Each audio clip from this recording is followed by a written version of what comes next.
Canadian woman with depression offered assisted suicide after lack of beds.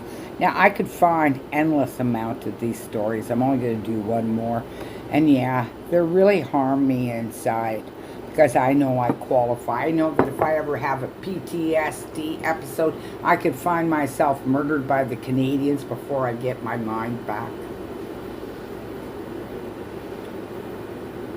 A Canadian woman has spoken out about her shock. That's trauma. You're traumatizing her, you Canadians, especially you fuckers in Strathcona. We've already had a child trafficked and found dead in one of the buildings in your neighborhood.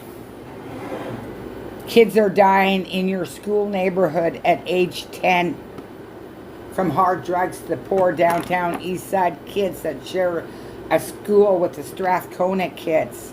And none of you fuckers can say sorry.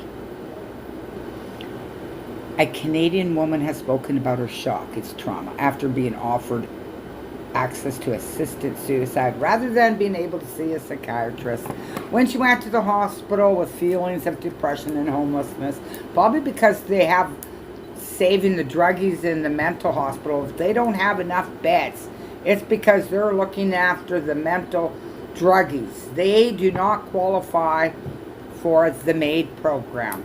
They're a VIP druggies. That's pretty pathetic. Canatard. Yeah, I can say that. It's day 867 since I've been living with the fact that the Canatardians would take me out for my downtown PTSD. That's the cure. Catherine at 37 had a history of self-harm. She said she took herself to the hospital because she wanted help. She filled out the form, shared her mental health difficulties and feeling of depression with a clinician.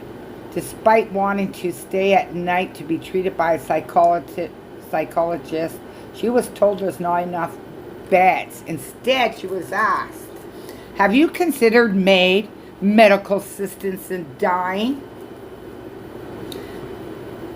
I was very specifically went there that day because I did not want to get into a situation where I think about taking an overdose of medication. The more I think about it, the more it brings up more and more ethical and moral questions around it. Yes, but Strathcona couldn't say anything. They live in their $2 million homes or rent out, pay high rent down there. And in that neighborhood, they don't talk about anything except for everybody